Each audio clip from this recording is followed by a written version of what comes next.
Jadi, Assalamualaikum warahmatullahi wabarakatuh. Eh, Ya alhamdulillahilladzi hadana li hadza wa ma kunna linahtadiya laula an hadanallah. Asyhadu an la ilaha illallah wa asyhadu anna Muhammadan abduhu wa rasuluh.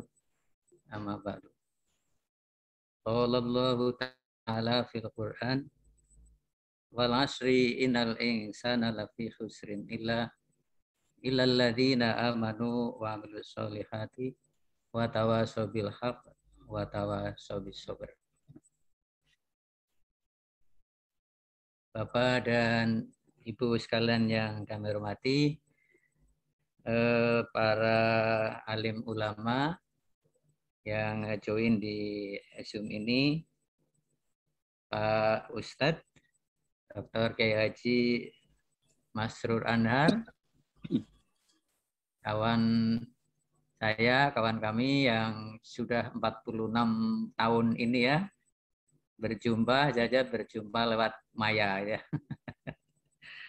Dan para dai, Bapak Ibu alim ulama di Majelis Taklim Daina ini, perkenankan saya memperkenalkan diri, tadi sudah disampaikan oleh Mas Randi Bagas ya.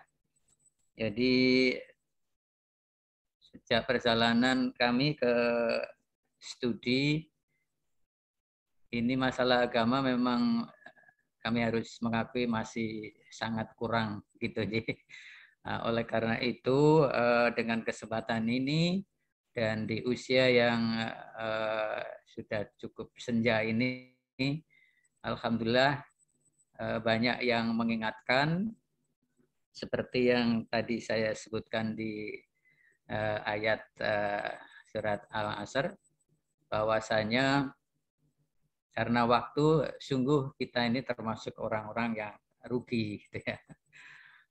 Mengapa Al-Asr dikatakan waktu ya di tafsiran waktu, tapi sebetulnya Al-Asr itu adalah waktu asar gitu ya. Waktu asar itu berarti waktunya orang pada pulang begitu ya. Orang pada pulang. Nah, itu secara duniawi ya. Dan juga waktu asar itu sebetulnya waktu yang memang sudah hampir terlambat, tetapi masih ada kesempatan ya. Asar sampai maghrib ya. Jadi itu masih ada kesempatan bagi siapa saja yang mau berbuat baik ya, disitulah saatnya. Tetapi kalau mau berbuat yang kurang baik ya janganlah ya begitu ya, karena ini waktu sudah hampir maghrib begitu. Nah, melalui peringatan dari Allah Subhanahu wa taala itu, kita sebetulnya masih termasuk orang-orang yang beruntung begitu ya. Ilal ladzina amanu begitu. Jadi orang-orang yang beriman ini adalah orang-orang yang masih beruntung ya, artinya tidak merugi. Yaitu dengan cara watawasau bil haq watawasau bis sabr. Nah, watawasau bil haq dan watawasau bis sabr ini berarti kita masih berkesempatan untuk bisa saling saling mengingatkan dalam hal ini untuk kebaikan dan untuk kesabaran. Kebaikan ini urusannya adalah dengan hak, banyak beribadah, banyak urusan dengan Allah Subhanahu wa taala untuk menjaga kebenaran, sedangkan watawasau bis sabr itu lebih kepada silaturahmi di antara maslahat kemanusiaan gitu. Nah, dari situ saya berterima kasih bahwa kesempatan ini menjadi sarana silaturahmi yang kali pertama ya Bapak dan Ibu sekalian yang saya hormati, untuk bisa bergabung sharing pengetahuan.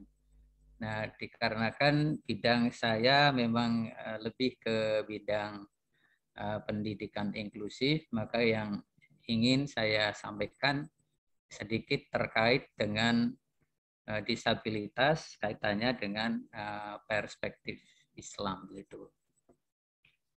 Nah, untuk itu mohon nanti kalau ada hal-hal yang kurang pas mohon dibetulkan di Bapak dan Ibu sekalian. Pak Randi boleh saya share gitu? Oh iya boleh. Yeah. Sebentar.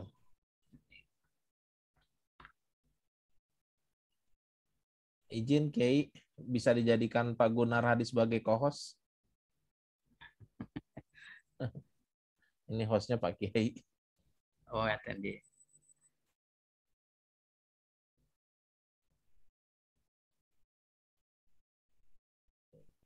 Jadi ini untuk mempermudahkan saya di dalam menyampaikan materi, mungkin saya akan lebih menggunakan acuan yang mudah-mudahan akan bisa lebih mudah dipahami, meski dalam waktu singkat gitu ya, Bapak dan Ibu. Ya, sudah bisa dicoba, Prof. Sudah bisa? Masih disable ya? Coba. Ya, oke bisa. Oke. Oh, kok belum nongol ya?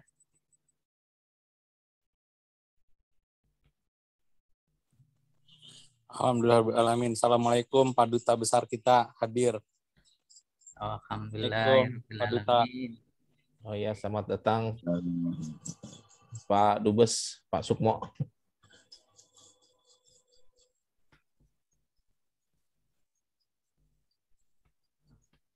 Ya, Mas kok ini ya.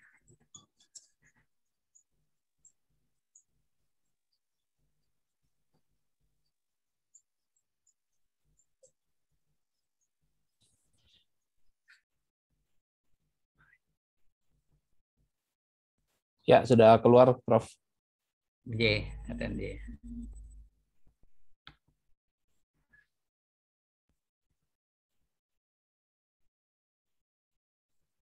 Baik, Bapak dan Ibu yang saya hormati, jadi judul yang memang kami yang saya bisa gitu ya. Ini berkaitan masalah disabilitas dalam perspektif Islam. Saya akan menyampaikan beberapa poin dalam hal ini. Siapa sebetulnya yang dimaksud dengan penyandang disabilitas? Penyandang disabilitas itu merupakan istilah yang dari masa ke masa itu berubah begitu ya, karena berubahnya ini karena undang-undang. Bicara undang-undang. Dulu awal-awal sekali sering penyandang disabilitas itu disebut dengan cacat begitu ya.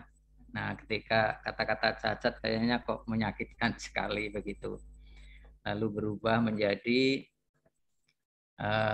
penyandang ketunaan begitu ya, penyandang ketunaan.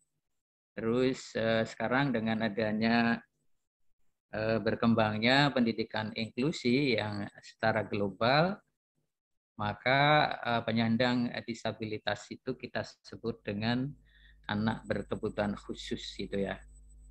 Nah, siapa itu anak berkebutuhan khusus?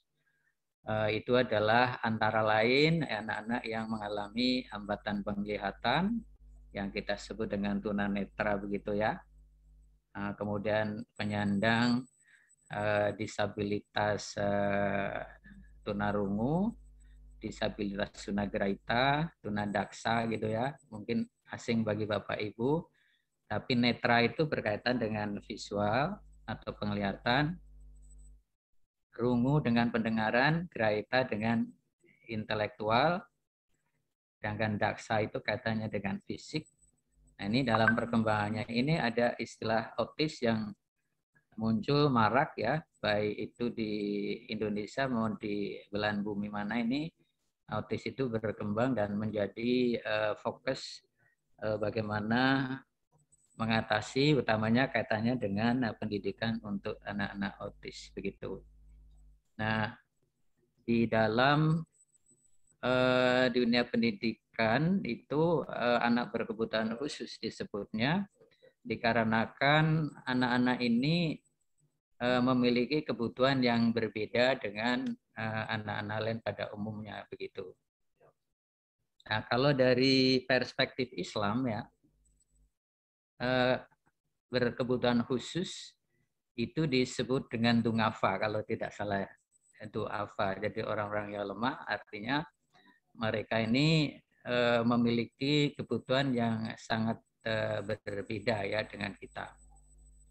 Sehingga ketika kita ingin memberikan suatu layanan, maka yang penting dalam hal ini itu adalah lebih fokus kepada apa yang mereka butuhkan, dan mereka merasa yang dibutuhkan itu tidak selalu datang sesuai dengan yang dikehendaki begitu. Ya, jadi dalam perspektif Islam memang tidak ada tuna-tuna begitu ya. Adanya itu akma gitu ya kalau ya tidak salah. Tapi secara umum penyandang disabilitas ini saya kira identik dengan dungafa karena mereka memiliki kebutuhan khusus dan memerlukan layanan yang berkaitan dengan kemampuannya yang dibutuhkan begitu. Nah, bagaimana sebetulnya ketika kita berbicara penyandang disabilitas di dalam masyarakat, gitu Bapak dan Ibu. Nah, ternyata ini ada yang positif, tapi juga masih banyak yang negatif juga gitu ya. Bagian masyarakat menaruh empati ya kepada penyandang disabilitas karena yang dilihat itu adalah sesuatu yang sangat berbeda dan nampaknya memprihatinkan gitu yang kita lihat gitu ya.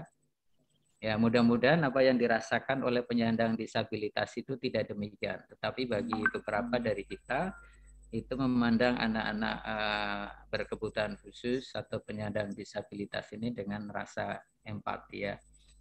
Kadang-kadang kalau kita berjalan kemudian kita tahu ada tunanetra yang mau menyeberang lalu kita ya karena empati lalu kita bantu ya.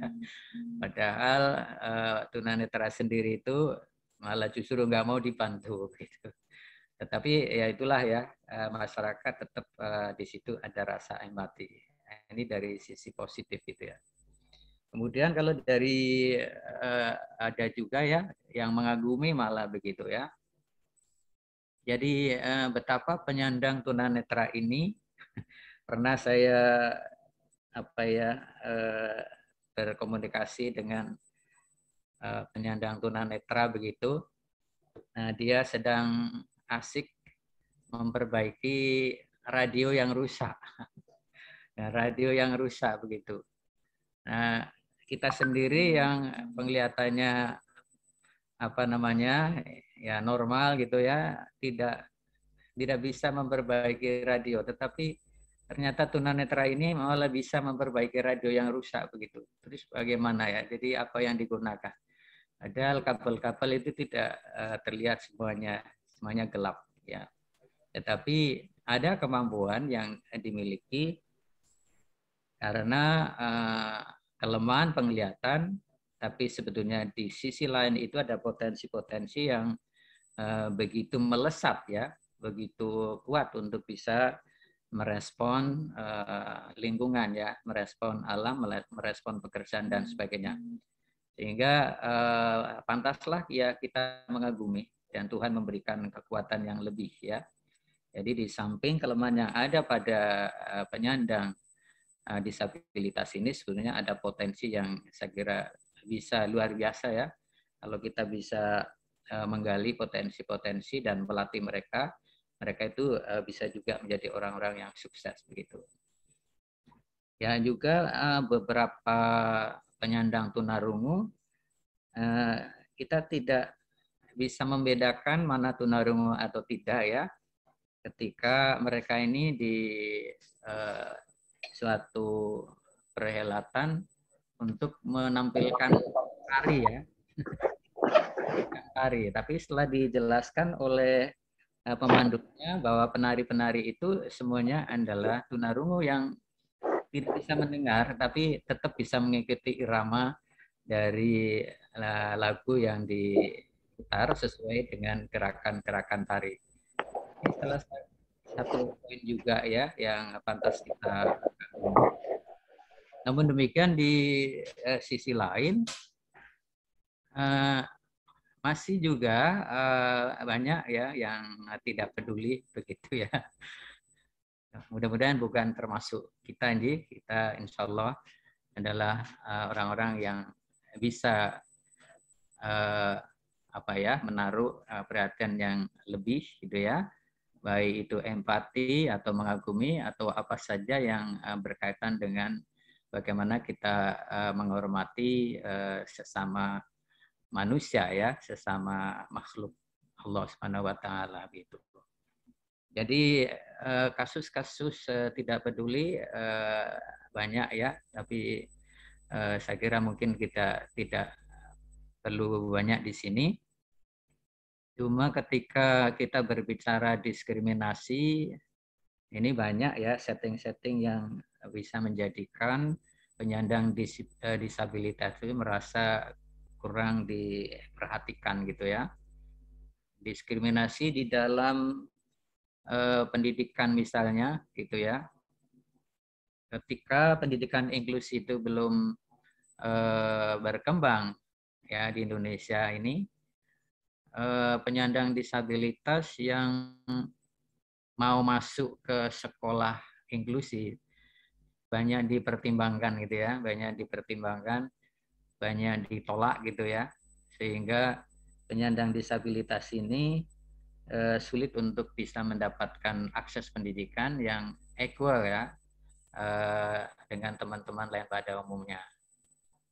Nah, anak autis yang sudah usia sekolah, udah cukup dewasa, tetapi untuk masuk ke SD itu juga masih banyak mengalami kendala. Ya, kendala itu bukan apa-apa ya, tapi alasan mereka ini adalah tidak cukup fasilitas yang bisa melayani penyandang disabilitas tersebut. Tidak ada guru yang ahli di bidang itu ya.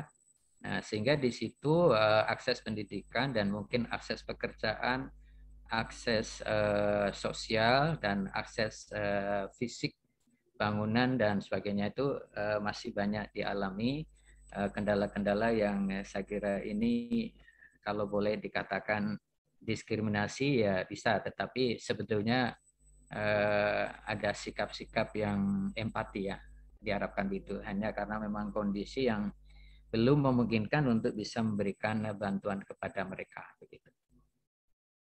Nah, dalam hal ini kita akan berbicara bahwa hak penyandang disabilitas itu tidak berbeda sama sekali dengan hak-hak anak-anak lain pada umumnya. Nah, sekarang bagaimana Islam memandang penyandang disabilitas ya? Jadi yang pertama bahwa anak itu adalah titipan Allah, benar ya. Jadi penyandang disabilitas yang dilahirkan itu memang banyak mengejutkan ya, terutama ya orang-orang tua, sehingga selalu ya berdoa, kemudian menjaga dan sebagainya supaya yang lahir itu tidak gampangnya disabilitas begitu ya. Namun apa yang terjadi kita tidak pernah juga bisa menduga bahwa ternyata yang diberikan dari Allah itu adalah yang seperti teman-teman ketahui semua tentang penyandang disabilitas. Nah, sebagai titipan ya, sebagai titipan dari Allah ini berarti kita semua itu harus menjaga, benar ya, harus memberikan kesempatan kepada anak untuk bisa berkembang, untuk bisa mendapatkan pengasuhan yang baik gitu ya, perlakuan yang adil, ya, pendidikan layak, dan kalau mungkin pekerjaan ya, pekerjaan dan hidup layak ini bisa diakses oleh mereka. Ya, namun pada perjalanannya betapa ya ketika kita itu memiliki atau mempunyai anak atau saudara yang menyandang disabilitas ini sungguh sangat merasakan betapa kita itu sebetulnya membutuhkan perhatian ya. Betapa sebenarnya kita membutuhkan perhatian untuk bisa mewujudkan keadilan bahwa ini adalah sama-sama titipan Allah juga begitu. Kemudian yang kedua ini bahwa anak ini adalah manusia sempurna ya, secara holistik ya, manusia sempurna. Saya kira ini disebutkan juga di dalam surat At-Tin gitu ya. Maaf ini tulisannya karena saya tidak bisa menulis dan saya coba-coba untuk membetulkan tapi tidak bisa juga, tapi masih bisa terbaca ini ya. Jadi laqad khalaqnal insana fi ahsani taqwim. Intinya bahwa sungguh ya kita kami ciptakan manusia itu dalam keadaan sempurna. Jadi betapapun disabilitas yang kita lihat ya, itu di sisi Allah itu adalah sebagai makhluk sempurna. Makhluk yang holistik ya. Holistik maksudnya bahwa anak yang dilahirkan itu memiliki segala unsur ya. Unsur fisik, unsur akal, unsur jiwa, unsur emosi, unsur potensi perilaku, semuanya itu adalah lengkap gitu ya. Hanya memang sedikit berbeda ya. Tetapi Allah dalam hal ini itu tidak melihat bentuk ya, tidak melihat bentuk. Apakah itu tunanetra, apakah itu bentuk kecacatan fisik, apa itu bentuk kecacatan pendengaran, itu Allah tidak melihatnya. Kalau kita melihat dari surat At-Tin tersebut, di mata Allah yang terbaik itu adalah dari sisi apa ya, ketakwaannya ternyata begitu ya. Bahkan di sisi lain penyandang disabilitas itu sering menjadi sumber datangnya pahala beda. Ketika kita peduli, ketika kita sangat concern terhadap mereka, maka sebetulnya pahala itu adalah mengalir ya.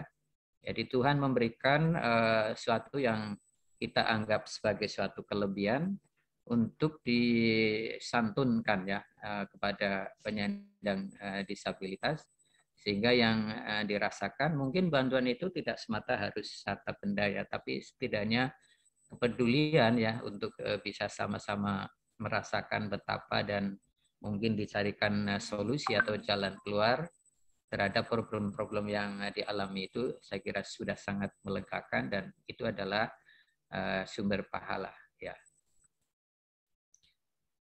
Kemudian juga kita lihat ya dari satu hadis ya, dari satu hadis bahwa Allah tidak melihat fisik seseorang muslim, namun Allah melihat hati gitu ya, melihat hati dan perbuatan.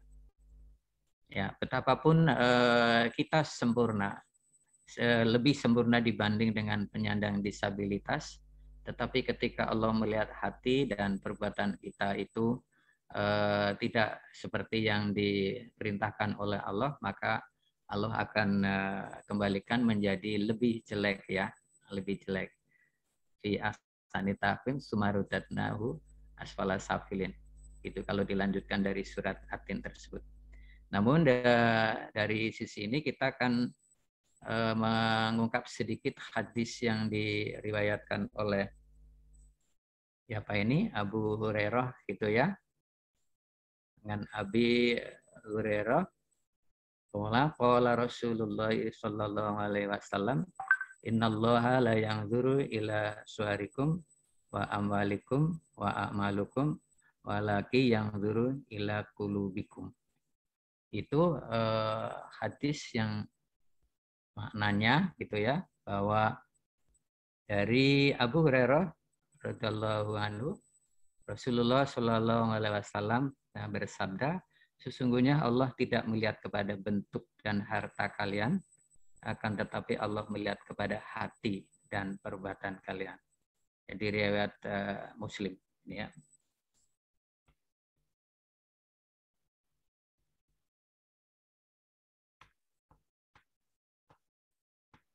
Kemudian ini hak penyandang disabilitas, Bapak dan Ibu. Bagaimana menurut Islam ini? Jadi kaum difabel, nah ini istilah muncul difabel ya. Kaum difabel ini sering menjadi sorotan masyarakat sebagai golongan minoritas ya. Kita akui memang yang sering kali dikucilkan, diasingkan, dan juga tidak mendapatkan perhatian penuh dari masyarakat itu sendiri. Dan menjadi disabilitas itu bukan karena Allah, bukan karena anak itu sendiri. Anak itu memang lahir dalam keadaan sempurna, tapi masyarakatlah yang menjudge ya, yang memberikan justifikasi bahwa dia itu difabel, kira-kira begitu. Nah, sedangkan hak-hak mereka itu sama ya, tidak berbeda. Nah, lalu Al-Quran ini menjadi rujukan ya umat Muslim untuk memberikan perhatian penuh terhadap kaum difabel. Ya, siapa itu difabel? Mengapa itu difabel? Jadi ini ada istilah baru, difabel. Difabel itu sebetulnya asli dari bahasa Inggris ya, artinya different ability ya. Different ability artinya adalah kemampuan yang berbeda. Ya, jadi memang tidak sama kemampuannya, tetapi ada kelebihan-kelebihan yang mereka miliki, ada kekurangan-kekurangan yang harus diberikan layanan supaya bisa berkembang secepat mungkin dengan lebih memperhatikan kepada potensi yang dimiliki oleh anak tersebut ya. Jadi dalam kaitannya dengan hak ini, anak ini tidak bisa dibeda-bedakan ya satu dengan yang lainnya. Baik itu seseorang dalam keadaan cacat atau sebenarnya di mata Allah itu adalah dari sisi ketakwaannya dan keimanannya, begitu. Nah ini surat Al-Fat ya. Dalam hal ini saya bacakan nih. Laisa alal a'ma kharaj wala alal a'raj kharaj wala alal maridi kharaj wa may yutingillaha wa rasulahu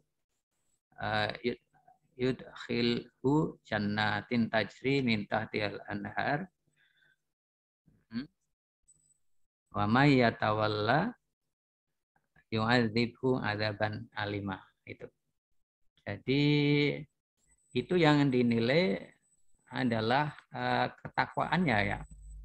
Di ayat itu bermakna bahwa tiada dosa ya atas orang-orang yang buta dan atas orang-orang yang pincang. Nah, ini kata-katanya pincang ya. Kalau di saya tadi tunadaksa, ini pincang begitu, buta ya. Dan atas orang-orang yang sakit ya, apabila tidak ikut berperang ya. Berperang itu maksudnya adalah berjuang, berbuat sesuatu yang pada umumnya bisa dilakukan. Namun hal ini tidak bisa diikuti oleh penyandang disabilitas. Jadi ini mereka tiada dosa ya. Dan barang siapa yang taat kepada Allah dan Rasul, ya niscaya Allah akan memasukkan ke dalam surga yang mengalir, di bawahnya sungai-sungai, dan barang siapa yang berpaling, niscaya Allah akan memberikan adabnya dengan adab sepedih-pedihnya. Jadi ini maknanya bahwa kita tidak bisa memandang disabilitas itu ya harus persis seperti teman-teman yang lainnya. Allah saja memberikan perhatian yang khusus ya. Sekiranya ini tidak mampu dan tidak mungkin dijalankan, mereka tetap dianggap tidak masalah ya. Nah, begitu.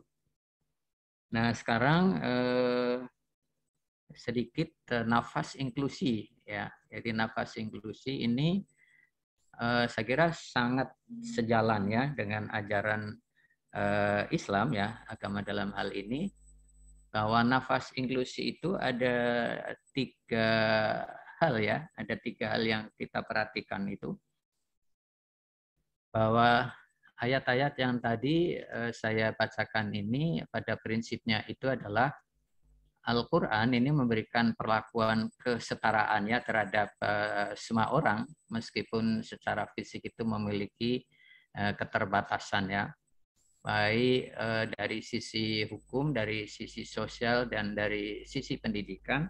Mereka di hadapan ini semua itu adalah sama ya dengan kita-kita ya. Secara sosial kita harus hargai, secara hukum juga harus dihargai, secara pendidikan juga sama. Mereka memiliki hak untuk setara. Kemudian yang kedua, bahwa kemampuan seseorang itu tidak bisa diukur dengan kesempurnaan fisik ya. Tadi sudah saya sebutkan di atas ya 2 contoh untuk penyandang tunanetra dan penyandang tunarungu. Jadi bukan saja karena kesempurnaan fisik ya, namun penyandang disabilitas itu memiliki cara-cara yang berbeda ya dalam berperilaku, termasuk di dalam belajar. Makanya disebutnya sebagai difabilitas, yang artinya adalah memiliki kemampuan yang beda. Itu. Jadi sama-sama bisa belajar, hanya belajarnya mereka beda. Tunanetra belajarnya tentu tidak harus dengan cara membaca tulisannya, tapi dengan braille. Mendengarkannya bicara bagi penyandang tunarungu juga tidak seperti kita, tapi mereka mempunyai kemampuan untuk menyampaikan isi hatinya melalui bahasa isyarat, dan bahasa istilahnya adalah komunikasi total, sehingga mencoba orang untuk bisa memahami. Jadi bagaimana kita memahami mereka, yang jelas kita harus mengakui bahwa mereka itu memiliki kemampuan yang berbeda. Begitu. Kemudian yang ketiga, bahwa nafas inklusi kita ini harus peduli dalam bentuk responsif ya terhadap keberagaman. Begitu. Kita harus responsif terhadap keberagaman. Dalam satu kelas saja misalnya, kita tentu akan melihat 30 anak, ya kira-kira kalau diteliti betul-betul ya kira-kira 30 karakter itu ya, 30 perbedaan itu. Apalagi kehadiran penyandang disabilitas di suatu sekolah reguler, itu perbedaannya menjadi semakin jauh ya. Tetapi kalau kita tidak mempunyai prinsip responsif terhadap keberagaman, ya kita jadinya tidak peduli ya. Dengan prinsip nafas inklusi bahwa bagaimanapun ya masyarakat apapun di sana pasti ada keberagaman, di mana menuntut kita untuk bisa terbuka, bisa responsif, bisa menghargai perbedaan-perbedaan itu. Sehingga dengan 3 sikap itu lalu kita tinggal memilih ya, apa ini ajakan untuk kebaikan atau ejekan untuk penyandang disabilitas ya. Jadi salah satu cara yang dapat kita lakukan untuk berkontribusi terhadap masyarakat inklusif ini adalah dengan cara meningkatkan rasa peduli dan membantu ya kesejahteraan mereka, menerima mereka dengan baik di tengah-tengah lingkungan kita yang kita sebut dengan inclusive society, begitu ya.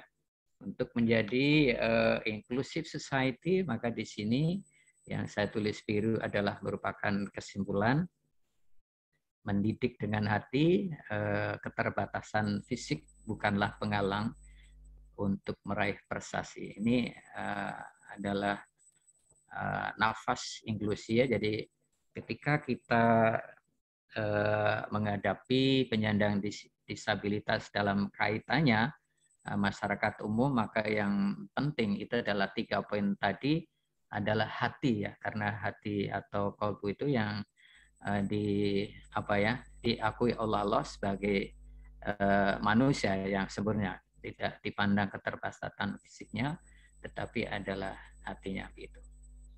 Nah, saya kira yang akan menjadi permasalahan bagi kita di dalam Al-Quran itu memang tidak secara eksplisit disebutkan gitu ya. Tidak disebutkan difabilitas, tidak disebutkan, hanya kata-kata a'ma saja begitu ya. Dan saya kira banyak cerita-cerita berkaitan dengan penyandang disabilitas tunanetra pada umumnya dalam ayat basa watawala dan seterusnya gitu kan. Ini kan Rasul sendiri itu pernah diingatkan ketika tidak responsif terhadap keberagaman. Begitu kira-kira kesimpulannya, dan Bapak Ibu nanti mungkin akan bisa berdiskusi ya. Ini bahan diskusinya adalah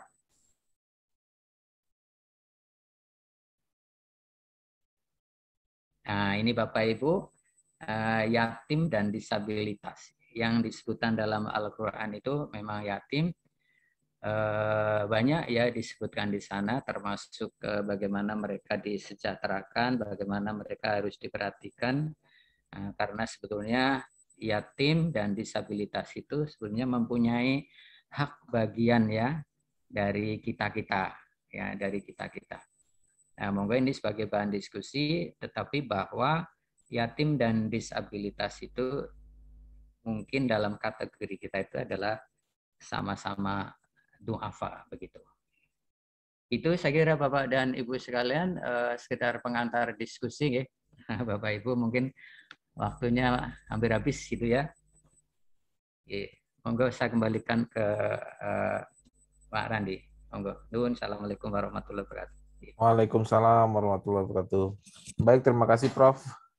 Ini sesi yang luar biasa. Baik, Bapak Ibu, ada yang ingin bertanya atau ingin sharing-sharing terkait?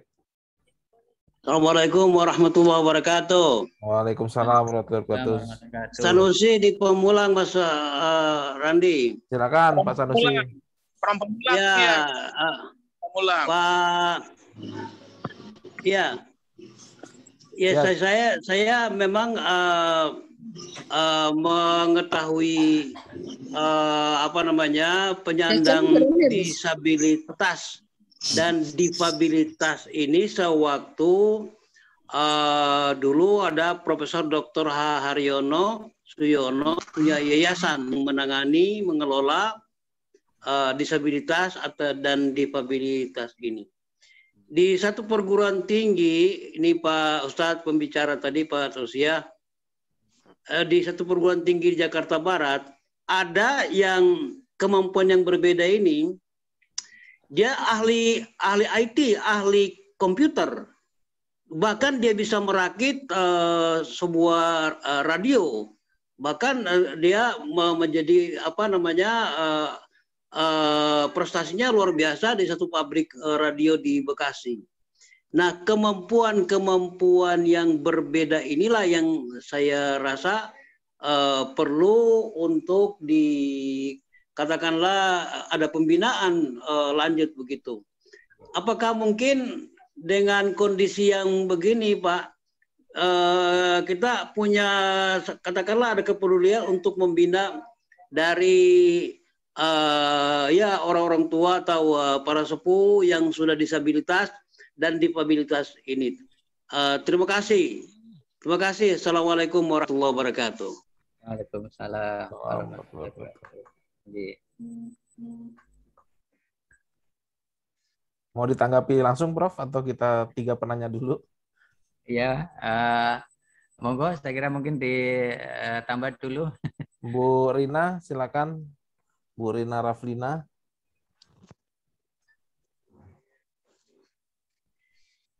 Silakan Ibu, Bu Rina. Assalamualaikum warahmatullahi wabarakatuh. Videonya mati Bu ya? Iya.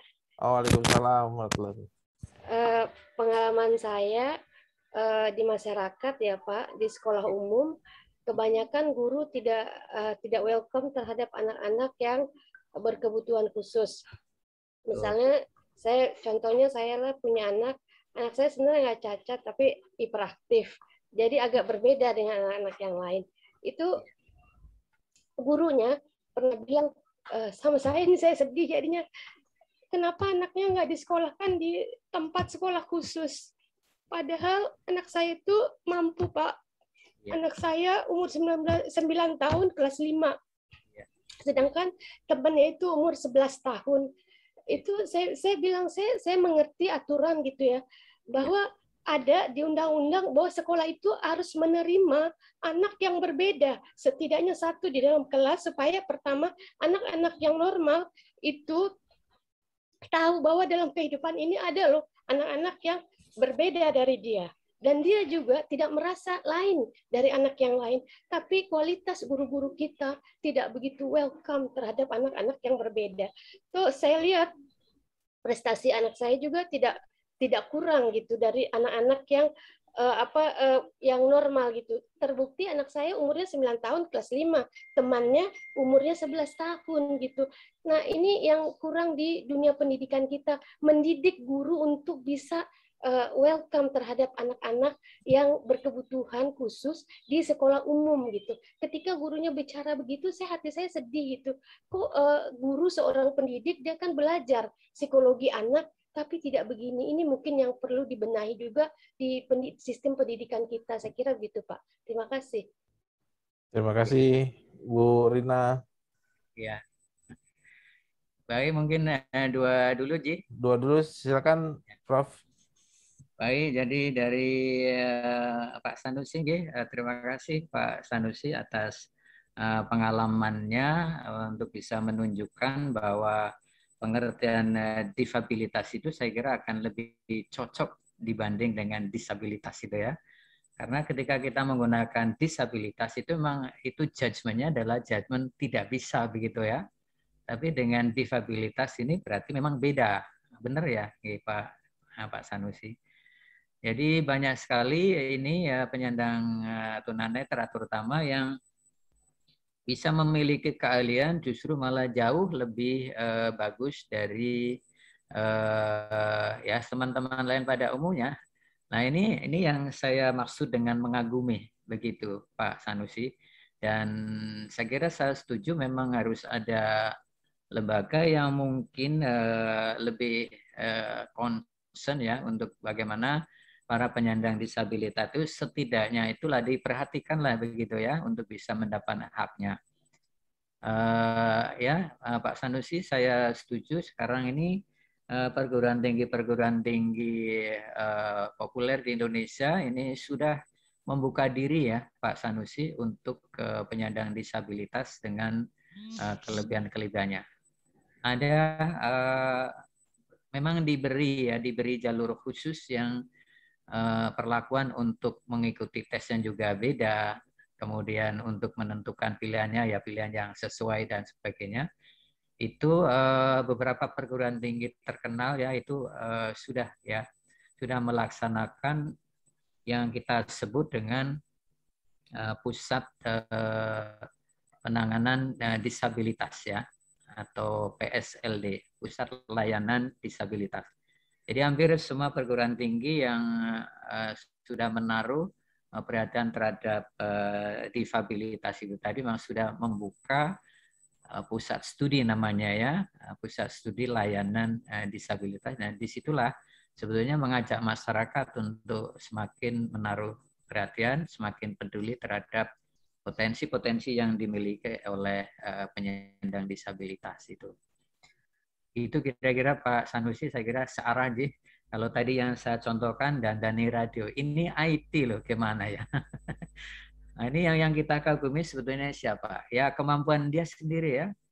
Kalau gurunya asal bisa memfasilitasi, insya Allah anak itu akan bisa berkembang ya. Karena diakui bahwa everyone can learn gitu ya. Jadi setiap orang itu bisa belajar. But how to learn is different. Ya, itu masalahnya ya. Bagaimana cara belajar itu berbeda gitu. Maka yang penting itu tadi seperti apa yang tadi diutarakan oleh Bu Rina. Jadi guru yang masih kurang responsif terhadap keberagaman, ya itu sebetulnya yang menjadi keharapan kita sebetulnya. Karena haknya itu jelas di undang-undang juga sudah jelas ya di United Nations Declaration juga sudah jelas, di undang-undang juga sudah jelas. Bahkan di Indonesia ini kan sudah ada Permendiknas ya, peraturan pemerintah pendidikan nasional yang mengatur bagaimana penyelenggaraan diskusi. Jadi setiap sekolah itu tidak bisa menolak kehadiran penyandang disabilitas untuk bisa belajar. Jadi harus zero reject ya, tidak boleh menolak sama sekali. Namun kenyataannya ya masih saja ya bisa terjadi ya dengan berbagai alasan ya. Ada yang alasannya secara apa ya, secara ekstrim, ada yang dengan halus ya. Ya kalau mau menolak ya monggo halus, tapi jangan lalu sekolah maunya di sekolah luar biasa. Nah ini nafas inklusi memang agak berbeda dengan nafas sekolah luar biasa ya. Agak beda nafas ya, sama-sama melayani, tetapi kalau inklusi itu lebih melihat prospek ke depan bahwa anak-anak ini nanti akan tinggal di masyarakat. Jadi mesti harus berbaur sejak awal begitu, harus berbaur sejak awal. Jadi kalau ketika sejak kecil sampai lulus di sekolah luar biasa, ya akhirnya membentuk kelompok begitu ya. Nah ini nafasnya beda, sama-sama memberikan layanan, cuma nafasnya saja yang beda. Sama-sama baiknya ya, jadi tinggal pilihan bagi kita. Kira-kira cocok mana, yang jelas inklusi itu lebih melihat prospek ke depan di dalam masyarakat. Begitu Bu Rina, memang ini salah satu juga tugas kita ya, untuk bagaimana guru memiliki sikap yang responsif terhadap keberagaman. Itu Bu Rina. Ya, baik Prof, terima kasih. Baik Prof, ada pertanyaan via chat ini Prof, izin. Dari Bapak Aida Nazwir. Prof, apakah ada data seberapa besar kepedulian pemerintah terhadap komunitas disabilitas di Indonesia? Atau apakah ada dan berapa persen alokasi APBN khusus untuk komunitas ini?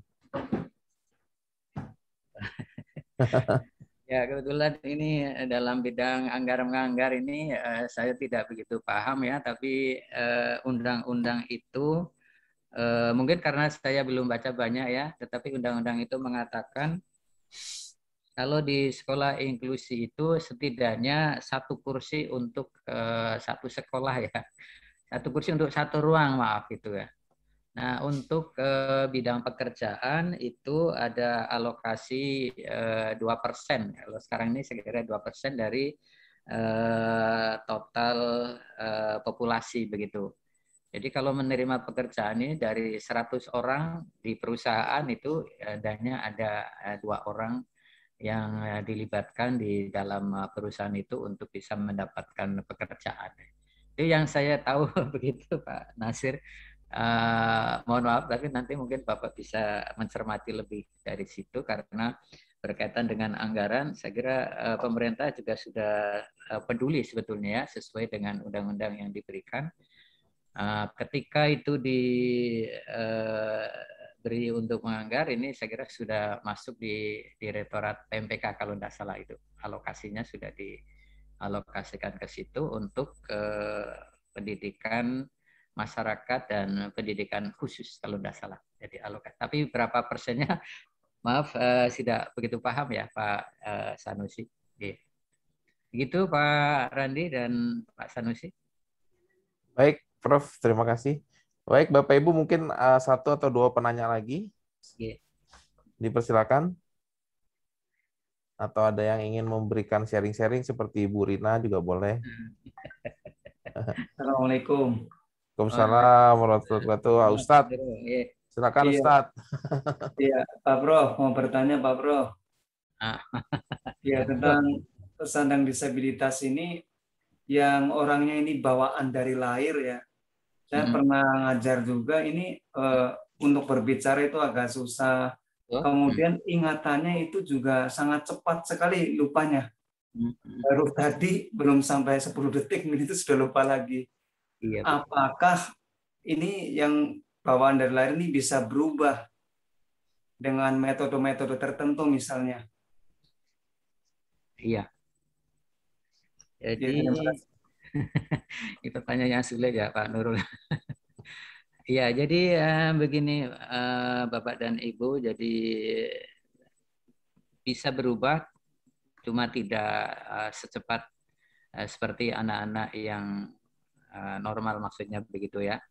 Bisa berubah dan sayangnya pada umumnya lembaga-lembaga atau guru-guru yang menangani penyandang disabilitas itu dalam alam pikirannya itu perubahannya itu hendaknya seperti perubahan anak-anak lain pada umumnya. Sehingga karena ekspektasinya itu seperti itu, sehingga guru itu kayak tidak bisa melihat perubahan gitu ya, karena saking kecilnya, ya, saking kecilnya, dan itu membutuhkan waktu yang lama juga. Nah, itu saya kira problemnya ya. Jadi mengapa seorang anak perempuan Down syndrome ya tunagrahita sampai bisa ditunjuk untuk mengibarkan bendera Olimpiade di Inggris? Itu melatihnya luar biasa ya, sampai dia mempunyai kepercayaan diri yang kuat, bisa tampil di hadapan masyarakat dunia dengan self confidence yang hebat begitu ya. Itu kita kagumi. Tapi bagaimana para pendidik itu sebetulnya mengarungi ketelatenan ya, ketekunan untuk bisa membentuk anak-anak disabel ini bisa menjadi berprestasi. Jadi bisa berubah tapi ya tidak secepat seperti yang diharapkan. Hanya kesabaran ya itu yang diperlukan dan ketelatenan, serius dengan fokus ini anak ini mau diarahkan kemana ya. Tapi kalau sejak kecil dibiarkan ya memang ya sama aja. Yang normal itu kalau dibiarkan juga pada umumnya ya kita ini anak-anak ini kan selalu memiliki kecenderungan negatif itu ya. Karena lingkungannya memang kurang begitu mendukung. Sehingga kita ketika tidak ada yang peduli dengan fokus memperhatikan dan ketelatenan serta kesabaran, maka ini perubahan kita tidak bisa melihatnya gitu Pak Nurul. Jawabannya kira-kira begitu Pak. Nah. Baik. Ya. Ini nggak enaknya jadi host. Jadi saya mau nanya juga sebetulnya Prof. Tapi harus mendahulukan peserta ini. Harus mendahulukan peserta. Ya, dipersilakan Ibu Dia Sutarsi untuk bertanya. Mungkin silakan. Enggak Bu Dia, Ji.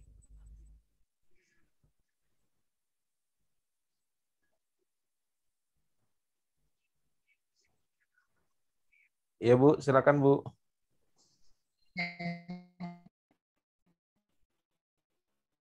Wah, sinyalnya kayaknya Bu. Nah, sinyalnya kayaknya ya.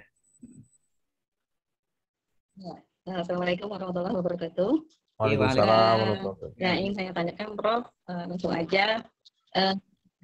Kedengeran belum ya? Udah kan kedengeran? Halo? Sudah kedengeran Ibu. Halo? Bagus Ibu, bagus. Udah dibuka.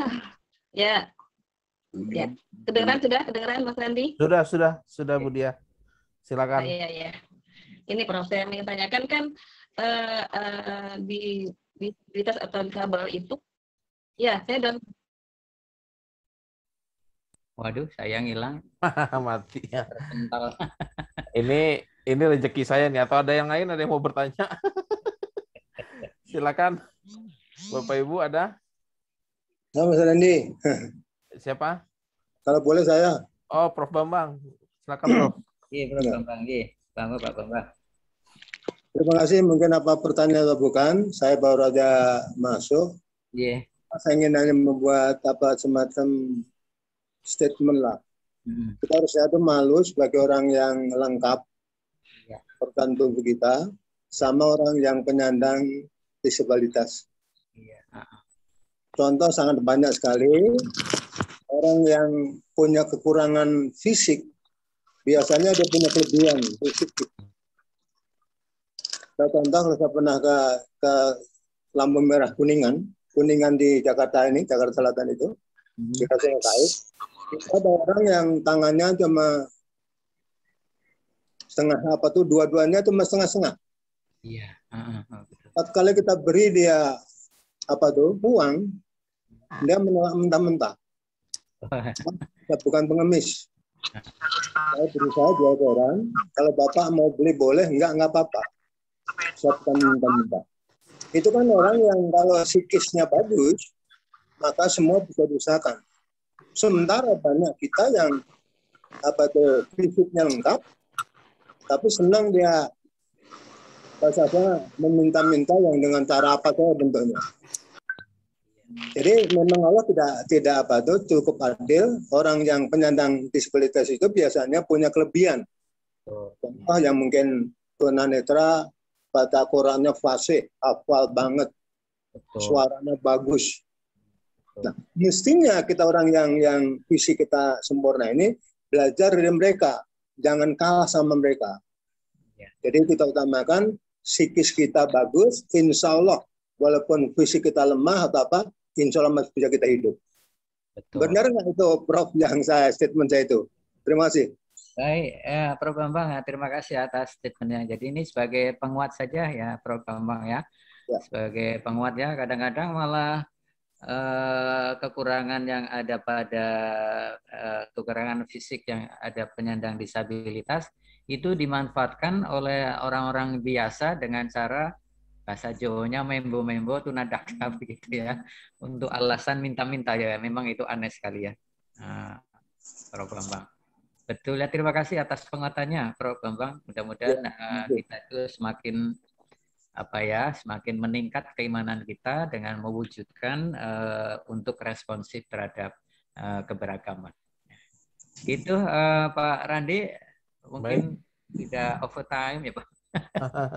Ibu Dia masih penasaran nggak? Ibu Dia Sutarsi. Iya, iya. Silakan terakhir ya, Prof. Ini Prof izin. Iya, monggo, Ji. Kedengeran ya Pak Randi? Terdengar Ibu, silakan. Kedengeran. Ya, Assalamualaikum warahmatullahi wabarakatuh. Gini Pak,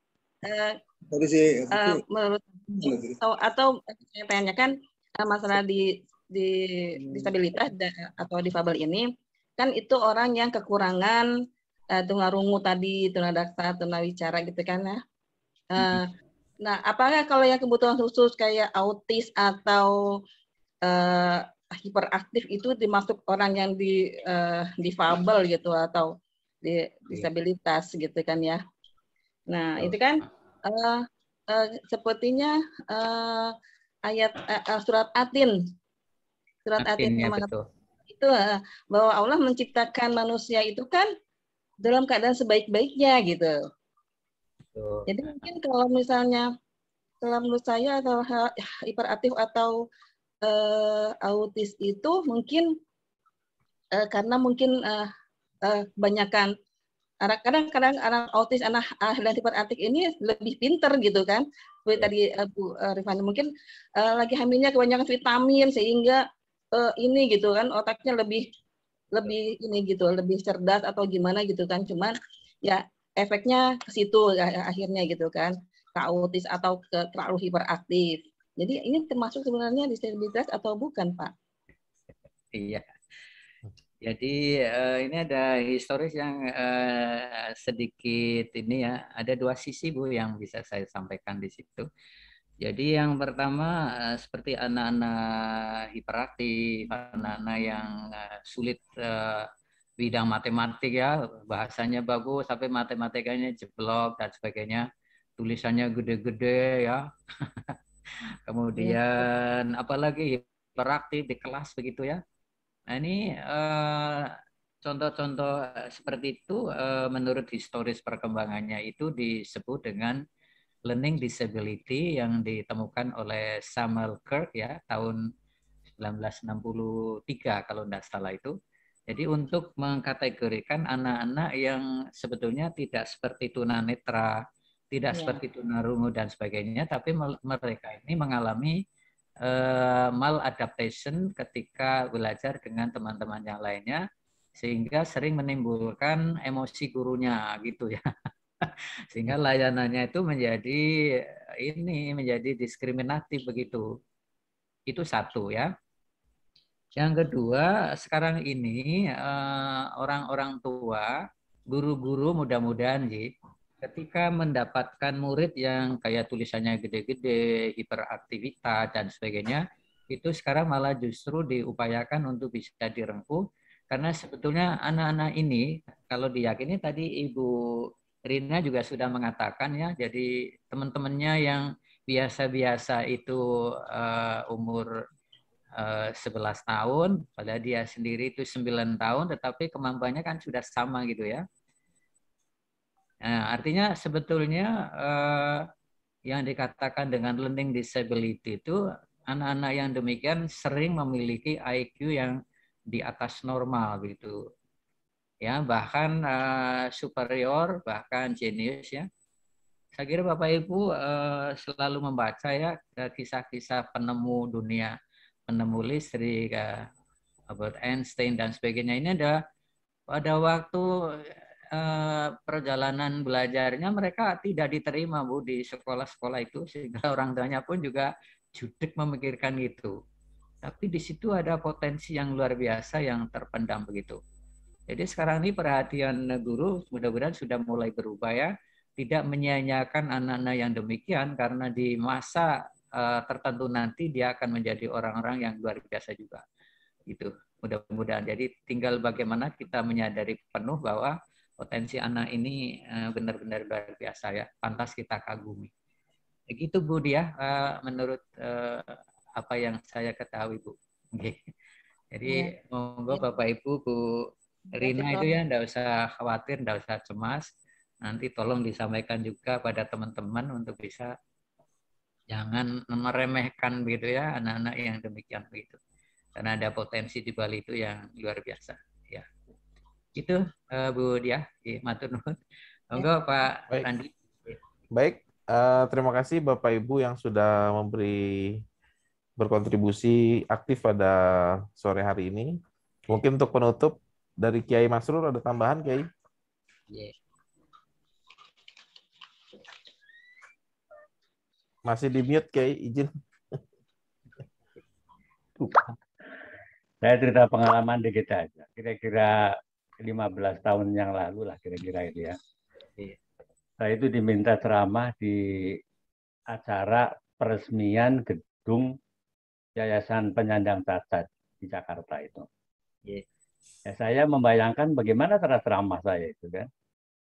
Akhirnya pihak panitia mengatakan harus pakai tiga gerakan. Gerakan suaranya harus ada, mimiknya harus kelihatan terlihat oleh pendengar, kemudian tangannya harus bergerak. Ya, betul. Jadi saya membayangkan sambil bergerak itu tangannya, mulutnya harus dilihat oleh audiens, suaranya juga harus keras. Ya. Jadi kalau dari pengalaman itu saya membayangkan betapa memang bagi si penyandang disabilitas atau difabilitas itu sebetulnya mungkin happy-happy aja. Tapi kita yang baru kali itu menghadapi agak keberatan atau kesulitan. Nah, barangkali disitulah kemudian muncul orang tidak sabar menghadapi kenyataan seperti itu. Betul. Padahal tadi Pak Profesor mengatakan itu peluang untuk mendapatkan pahala kan gitu. Iya. Betul. Tapi bagi kita karena kesabaran itu perlu juga ditumbuhkan. Karena sekali-sekali ketemu ya kesabarannya agak susah juga. Tapi kalau yang tiap hari barangkali ya lama-lama juga ada adaptasi dengan anak-anak itu. Ya. Kemudian ada lagi cerita saya punya jamaah di Bea Cukai dulu tahun 80-an lah, tahun 80-an. Saya ngisi pengajian di Bea Cukai itu, salah satu jamaahnya itu adalah ketua umum penyandang tunanetra Indonesia. Nah, ini. Jadi ternyata ya hanya mendengar aja karena dia tunanetra, mendengar aja. Dan ternyata begitu kita ngobrol, dia itu kuliahnya di IKIP ketika itu dan sampai mendapatkan gelar juga. Zaman itu luar biasa mendapat gelar. Seorang tunanetra lah. Rajin ibadahnya, sholat Jumat dan segala macam lah. Jadi ternyata tidak mengurangi juga semangat, tidak mengurangi juga, tidak minder lah. Paling tidak yang di situ tidak minder. Bahkan mungkin orang yang, mohon maaf, yang tunanetra mungkin tidak pernah minder. Karena tidak melihat orang lain gitu kan. Tidak pernah minder. Nah ini pengalaman-pengalaman seperti itu. Bahkan saya pernah naik mikrolet, ada suami istri ngobrol di mikrolet, suami istri juga buta dua-duanya. Itu kok apal betul begitu udah di alamat yang dia punya mengatakan kepada supirnya, "Pir, depan berhenti." Nah, coba siapa yang ngasih tahu depan berhenti padahal dalam perjalanan di atas mobil umum. Tapi bisa mengatakan depan berhenti dan ternyata betul berhenti, langsung masuk gang sampailah.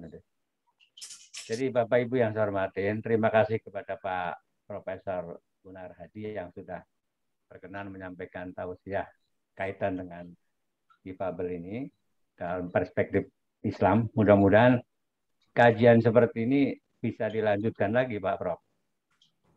Siap. Ya, karena ini baru sepotong-sepotong, belum banyak kan itu kan, masih banyak yang harus dikaji. Kalau saya lihat kelihatannya Pak Gunarhadi ini memang memperhatikan betul dalam hal seperti ini, gitu kan. Bukan sepintas, tapi memperhatikan betul, pemerhati betul lah. Nah, marilah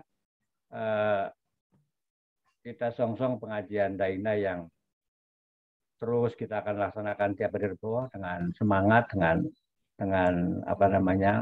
mengajak teman-teman supaya semakin hari semakin pengajian Daina itu diminati banyak orang. Kita juga sudah mencoba menghadirkan berbagai macam latar belakang, berbagai macam tema. Mudah-mudahan dari sekian banyak tema, sekian banyak latar belakang yang menjadi narasumber menjadi perhatian kita semuanya. Dan tadi disampaikan oleh Mas Randi, insya Allah tanggal 20 Oktober, Mas Randi ya. Oktober, akan bikin acara untuk peringatan Maulid Nabi. Ya, sebetulnya itu salah satu momen. Karena hari libur aja sebetulnya. Kan liburnya hari Selasa. Karena hari Selasa libur, kebiasaan di kita ini hari Senin itu kecepit. Karena kecepit, kemudian pemerintah mengambil kebijakan libur Selasanya diundur sampai Rebo. Nah, kita ambil hari Rebo libur, kita bikin pengajian maraton 24 jam. Mudah-mudahan Allah berikan kita sukses lah. Dan saya harapkan kepada bapak-bapak ibu-ibu yang sore ini hadir bisa menginformasikan kepada teman-teman yang lain. Barangkali itu Mas Randi seperti itu. Baik, Kiai. Terima kasih.